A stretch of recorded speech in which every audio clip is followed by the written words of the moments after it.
Спасибо, что вы с нами на нашем канале. Не забудьте подписаться и нажать колокольчик, чтобы не пропустить все самое интересное. Стало известно о смерти известного сибирского артиста Владимира Урбановича. Об этом сообщили на сайте Новосибирского театра оперы и балета. Владимира Николаевича не стало 2 ноября. Деятель культуры ушел из жизни в возрасте 85 лет. Он был солистом Новосибирского театра с 1964 до начала 2000-х. Владимир Урбанович – из блистательной плеяды легендарных артистов Новосибирской оперы, оставивших яркий след в истории нашего театра, говорится в некрологе. На сцене Новосибирского театра Владимир Николаевич выступал более 35 лет. За это время он исполнил более 60 партий оперной классики и произведений современных композиторов. Также деятель культуры работал на кафедре сольного пения в Новосибирской консерватории. Часть своей жизни посвятил воспитанию нового поколения вокалистов. Владимир Урбанович носил почетное звание «Народный артист РСФСР», был награжден орденом «Знак почета». Он становился лауреатом международной премии «Мастер сцены». Советская актриса, диктор радио и преподавательница Валентина Мокроусова умерла в возрасте 75 лет. Ее не стало 1 ноября. Мокроусова родилась в феврале 1948 года. В возрасте 23 лет окончила школу-студию МХАТ, а затем начала работать в Московском Новом драматическом театре. Позже актриса сменила род деятельности и начала работать диктором на радио, сначала на Всесоюзном, потом на «Маяке». Этой деятельности она посвятила 26 лет. Кроме того, преподавала технику речи в Высшей школе телевидения Останкино и в Московском институте телевидения и радиовещания Останкино.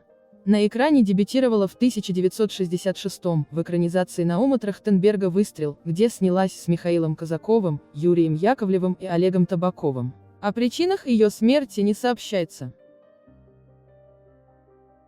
1 ноября скончался российский музыкант, шоумен, продюсер и конферансье Сергей Высоцкий. 2 августа ему исполнилось 53 года. В 1991 году Высоцкий начинал свою карьеру как музыкант и вокалист. Как шоумен он гастролировал по всей стране и выступал за ее пределами в Таиланде, на Кубе, в Турции, на Шри-Ланке и в Бразилии. Был управляющим в клубах и караоке. По словам друзей Сергея, ему внезапно стало плохо в больнице. Шоумена поместили в реанимацию, но спасти не смогли. Точная причина смерти артиста неизвестна. Заслуженная артистка России Галина Мочалова, сыгравшая в сериалах «Шерлок Холмс» и «Улицы разбитых фонарей», умерла на 90-м году жизни. Отмечается, что артистка скончалась 2 ноября. Причина смерти не уточняется. Галина Мочалова родилась в 1933 году. Она окончила Ленинградский государственный институт театра, музыки и кинематографии. Актриса служила в Мурманском театре, театре имени Ленсовета, Санкт-Петербургском театре комедианты. На экране Мочалова дебютировала в 1957 году в фильме «Подубинские частушки». В картине она исполнила роль птичницы Вали.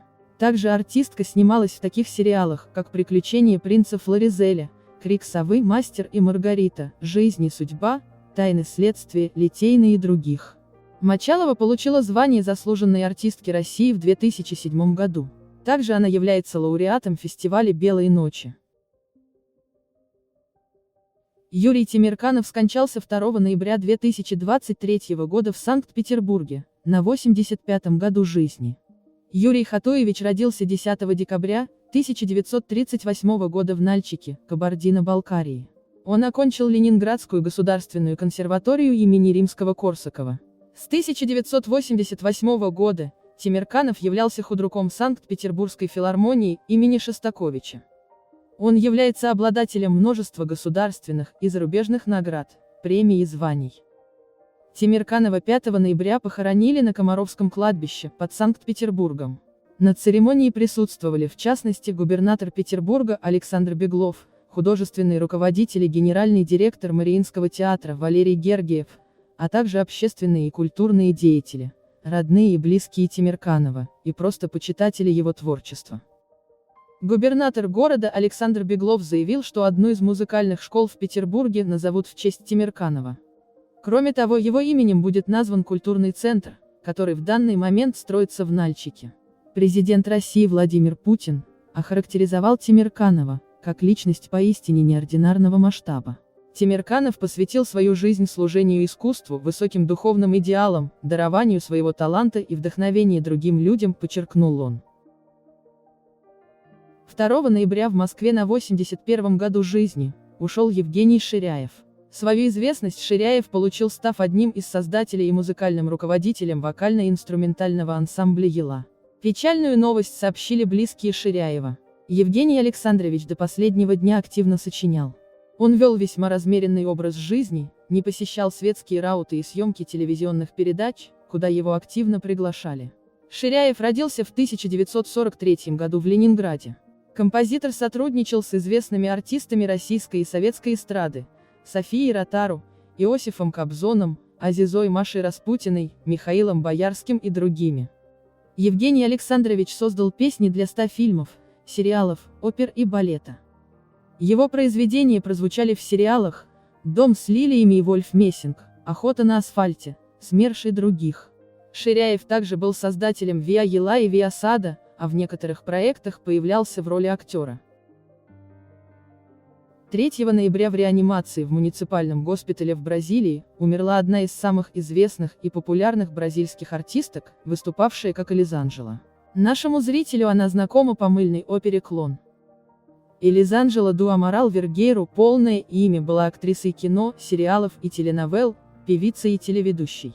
Как передают национальные СМИ, причиной смерти артистки стал отказ сердца и легких. Элизанджела была ярой противницей вакцинации от COVID-19, о чем неоднократно заявляла через соцсети. 20 января прошлого года артистка в тяжелом состоянии попала в реанимацию с эмфиземой легких. Вскоре ее выписали, но через какое-то время опять госпитализировали. Отмечено, что из-за отказа вакцинироваться летом 2022 года актрису исключили из всех проектов сети Global и запретили сниматься до того момента, как она предоставит каналу справку о прохождении вакцинации. Элизанджела родилась 11 декабря 1954 года в Рио-де-Жанейро. На экранах с середины 60-х. В 1977-м Элизанджела начала музыкальную карьеру. 3 ноября 2023 года умер заслуженный деятель искусств ЧССР, первый министр печати и информации Ингушетии, телевизионный режиссер-документалист, автор фильма «Салам алейкум, Ингуши» Ратмир Льянов. На его счету более 60 документальных фильмов, посвященных истории и современности Ингушетии. Его кинокартины удостоены гран-при крупнейших всероссийских и международных конкурсов. Родившийся в Казахстане, после депортации ингушского народа в 1951 году, он был среди тех, кто мечтал о возрождении государственности Ингушетии, и принимал участие в этом процессе. В сложный и драматичный период для народа, когда была создана ГТРК Ингушетия в декабре 1992 года, Ратмир Льянов был наставником для молодых журналистов. Последней работой гендиректора студии «Полиграф» стал фильм о первом герое России, летчике-испытателе Суламбеке Асканове, который погиб 7 февраля 1992 года в Липецкой области, уводя неисправный самолет от населенного пункта. 3 ноября на 86-м году жизни скончался народный артист России Владимир Белецкий. Последние годы жизни актер провел в Доме ветеранов сцены имени Савиной в Петербурге. Причины смерти не уточняются. Владимир Белецкий родился 22 июля 1938 года. После окончания школы он поступил в театральное училище имени Щукина. Потом служил в театрах Иваново-Норильска, Ульяновска, Караганды и Новомосковска. Зрители запомнили Владимира Белецкого по роли яркого соседа Варламова в 6-й серии 15-го сезона сериала «Улицы разбитых фонарей». Это его единственная роль в кино. В театре он играл барона в постановке «На дне», а также Альфреда Дулитла в «Пигмалионе», Живакина в спектакле «Женитьба» и Осипа в «Ревизоре». В 1983 году Владимир Белецкий получил звание народного артиста РСФСР, а через 7 лет его наградили званием народного артиста России.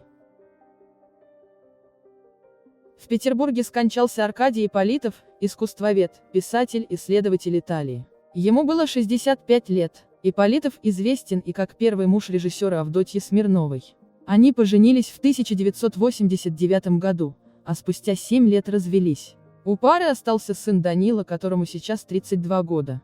После расставания Ипполитову и Смирновой удалось сохранить теплые отношения. Позже режиссер вышла замуж за Анатолия Чубайса в 2012 году. Аркадий Ипполитов родился 26 марта 1958 года в Ленинграде. Он учился на историческом факультете Ленинградского университета, а с 20-летнего возраста работал в Эрмитаже, он был хранителем кабинета итальянской гравюры. Аркадий преподавал историю искусств в Европейском университете, организовывал выставки как в России, так и в других странах. За свою карьеру Ипполитов написал более 600 научных статей, которые печатались в крупных изданиях. Специалист по Италии выпустил и несколько книг, включая «Только Венеция» и особенно «Ломбардия. Образы Италии 21 век». 6 ноября ушла из жизни советская актриса Зинаида Петренко. Зинаида Михайловна Петренко родилась 7 февраля 1951 года. С 1975 служила в Государственном национальном русском театре драмы имени Айтматова в Бишкеке. Уроженка Уфы Зинаида Петренко приехала в Киргизию в 1975 году и всю свою жизнь отдала служению театру, выступая в качестве актрисы, режиссера и обучая молодых коллег.